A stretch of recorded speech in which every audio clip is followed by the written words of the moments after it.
FarmLink, maybe you've heard of us, and maybe not. I hope you have. FarmLink is an extension of what started here about 5 or 6 years ago, and that was the West Michigan Co-op. The co-op was started by Jerry Adams, and the idea was to connect more farmers, producers in the area locally with households, and to do that online. And so it has gone great. And about last year, we thought we're going to try and do something that gets more of that product into institutions like restaurants and hospitals and schools. So we are working hard to make that bigger and better all the time. And if you'd like to learn more about that, I'm happy to talk with any of you afterwards while we're doing some mingling. Before we get going with our speaker tonight, I want to introduce Jill from Crane Dance. She's got a few things that she wants to say.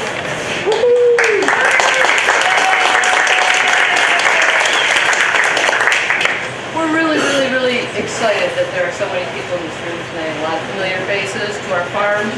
And you know, you may wonder, well, why does a little farm like Crane Dance even care about CAFOs? And you know, I'm wearing my shirt that I got at Farm Aid, and it's really, CAFOs are probably one of the reasons that I wanted to farm. That's what I learned about in college with CAFO, chemical, industrial farming, and it scared me.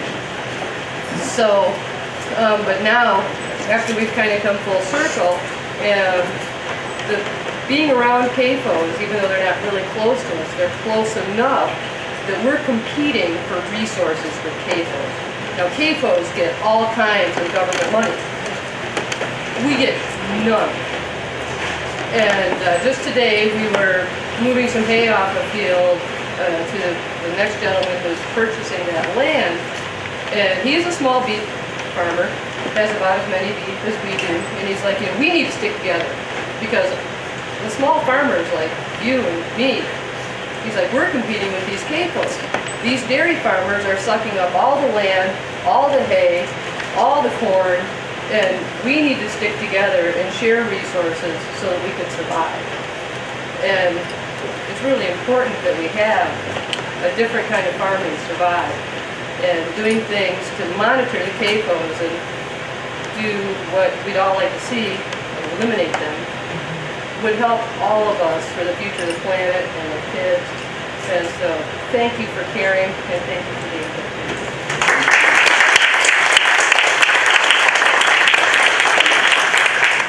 So I want to bring up now the local director of the Sierra Club chapter here, and that is Ann Woody. And come on up and say something. Okay, thank you.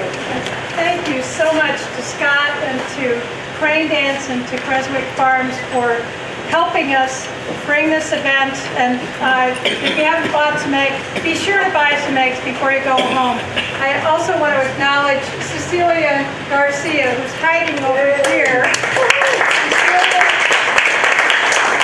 Cecilia was getting deliveries this morning from local farms so that she could prepare some of the food, but there's a lot of great local food over here. And this group of folks, I know most of you are here because you already care about where your food comes from. And that's very exciting to somebody like me and Sierra Club folks who have been in the business of trying to stop the pollution from large-scale concentrated animal feeding operations for more than a dozen years right here in Michigan. And while we've made some progress, as Jill said, this is about going beyond just trying to stop the end of the pipe. It is about changing the culture of where our food comes from. And we in Sierra Club are looking forward to increasingly pairing with people like you who care where your food comes from and getting you involved in this demand that we stop paying polluters who are producing what they call food, and instead that we are helping people who are producing good food, helping the environment, keeping the water clean, keeping the air clean, and keeping Michigan's economy rolling. So this is an exciting time for us because after 12 years of water monitoring and air monitoring and turning in complaints to the DEQ and trying to get the EPA involved and winning a few lawsuits, etc., and working with a lot of people in this room who have been doing the same thing, we realize it's time to shift gears. It is time to keep doing that because you can't let them get away with polluting.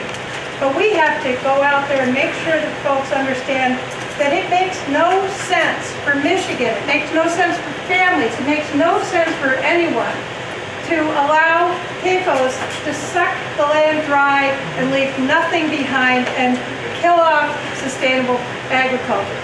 So tonight, we're eager to talk to you some about what we've been talking about for a long time, and I have the pleasure of introducing a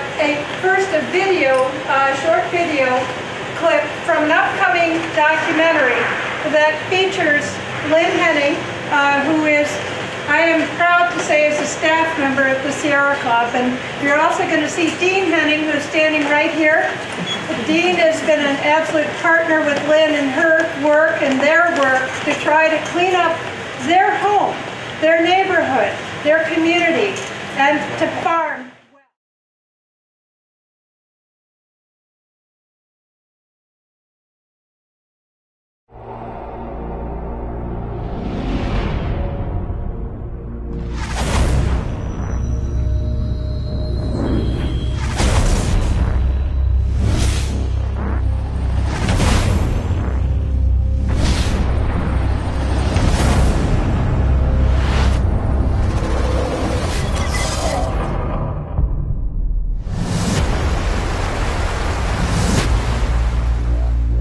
We think of it as the air, infinite and inexhaustible. But when you use water in such quantities that it exceeds the capacity of the system to renew itself, we have a problem. Farms all over the Central Valley have been allowed to dry up. It's not a question of if, it's a question of when. We take for granted what happens in other parts of the world, and we just always think that never can be me. It already is you.